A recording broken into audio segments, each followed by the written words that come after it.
Today, we're talking about getting started with content creation, how I did it, and how I think you can do it too. Please like, comment, and subscribe to my channel where I talk about entrepreneurship and personal finance every week. My name is Serena Alfoy. I'm the founder and designer of Nueva Lux Jewelry brand, which I started at the beginning of 2020. And in January of this year, I quit my full-time six-figure job to focus on my jewelry business full-time.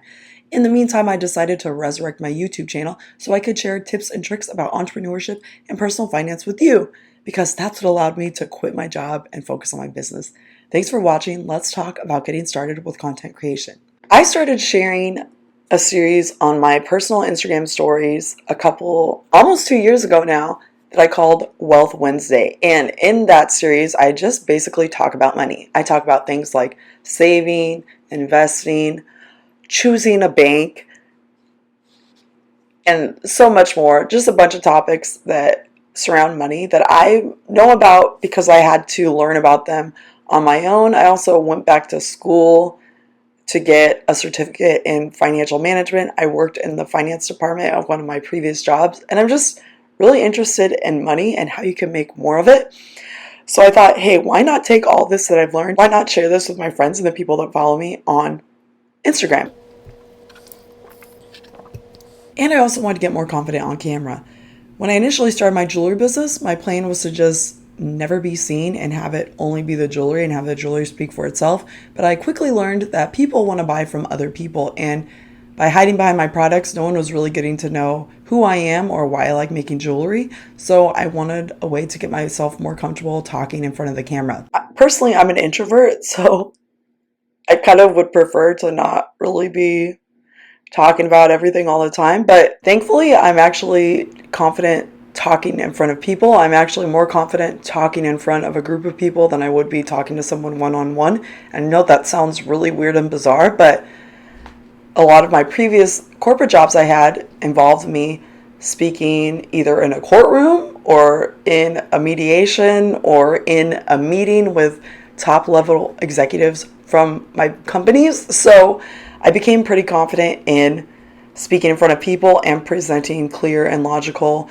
either arguments or plans. So Wealth Wednesday was my first series that I started on Instagram. And once I started my business, people then started asking me about questions about business. I have a master's of business administration that I got in 2015. I started that when I was working full time, but it wasn't until 5 years later that I started a real business that wasn't just freelancing on the side. Previously, I've ghostwritten for brands, I've written blog posts and got paid per post and things like that, just outside my normal job, because I enjoy writing and I enjoy content creation.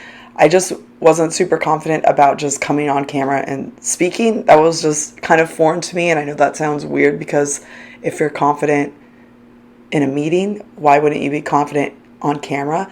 It's just a different dynamic pretending that my phone here is a bunch of people. It takes a while. I say all this to say, when you're getting started with creating content, choose the type of content that you want to focus on. This doesn't mean that it's set in stone and this is the only type of content you can ever share for your whole social media journey, but choose at least an area. So maybe it's training pets, maybe it's raising multiple kids under 5 at the same time. I mean, the possibilities are really endless. I know there's a lot of mommy bloggers out there, and they just talk about parenting and raising kids, and there's so many aspects of about that you'll never run out of content. I chose to talk about money because I learned about money as an adult. I learned about it as a tool, and I read a lot of books, and I started investing, and I started becoming more curious about how money can be a tool and why I don't need to be scared of always running out of it. So I started creating content around personal finance. Then when I started my business, people started asking me, how did you start a business? What did you do? And these are just people that have followed me and were curious about, like, how do you start a business? I had a full-time job when I started my business, and I think people were curious about, like, how do you do that? And so I was happy to share, and I realized, hey, enough people are asking me about this. I should be sharing this on my page. That's why I ended up sharing so much about my journey in entrepreneurship and personal finance on my Instagram page. Fast forward to joining TikTok. I had no idea what I was doing on TikTok. It took me over an hour to make my first post, and I had no idea what I was doing. I didn't know you could save drafts. I just knew nothing. Thankfully, one of my friends had a pretty big following on TikTok, and she was able to help me and encourage me to just keep going. Then I heard that Pinterest was a place where a lot of people were still really active, and it was a great place to get organic reach. And I said, hey, you know what? I'm already making this content on TikTok. Why don't I create similar content for Pinterest? And they had their new feature, idea pins.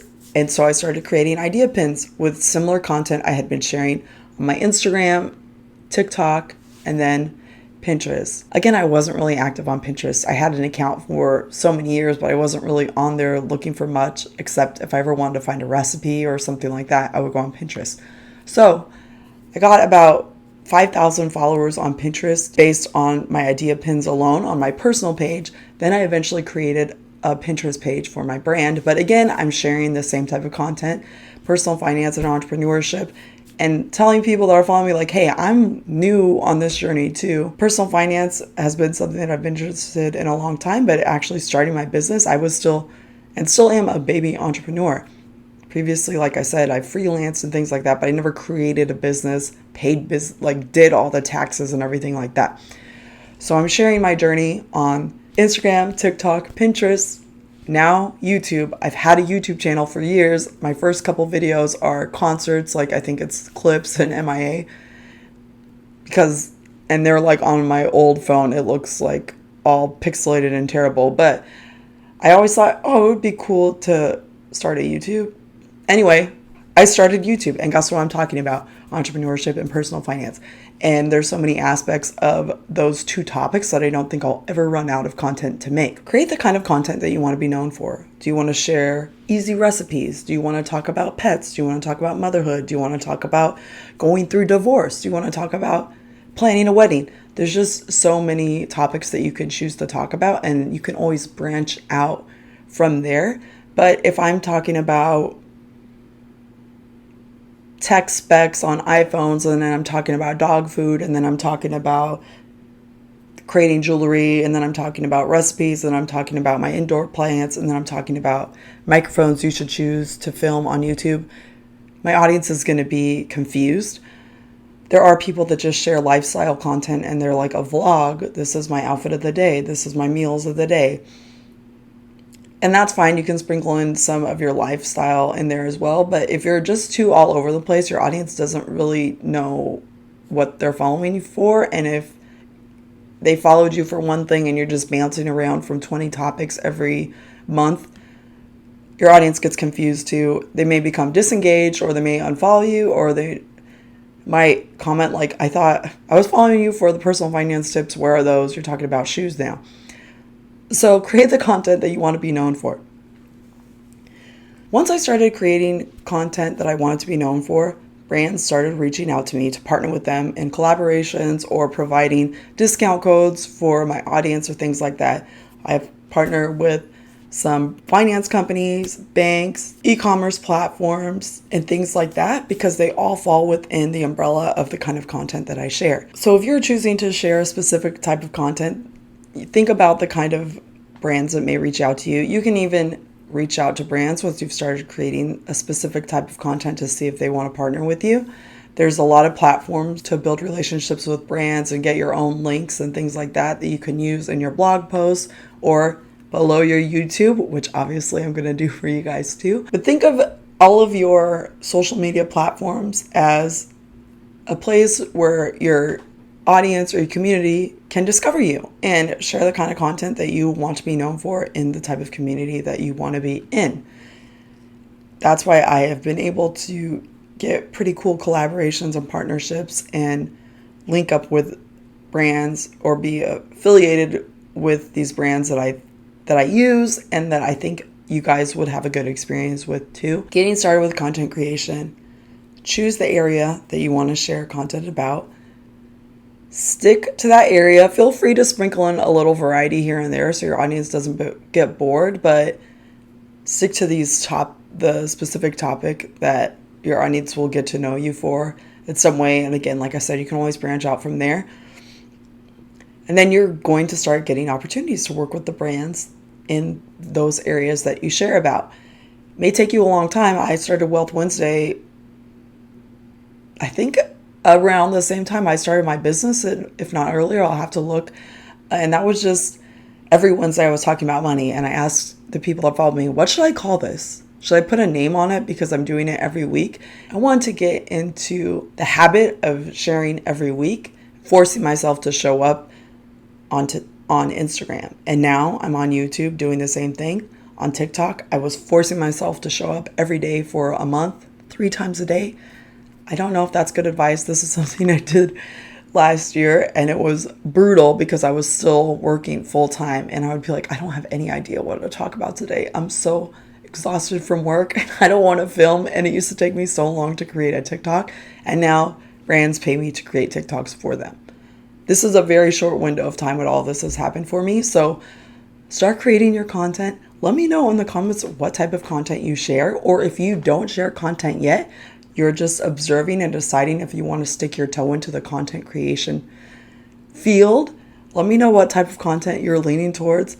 I would love to talk with you in the comments. And if this has been helpful for you, please like, comment, and subscribe to my channel, where I talk about entrepreneurship and personal finance every week. This falls in to both the entrepreneurship and the personal finance bucket because I've made money on content creation.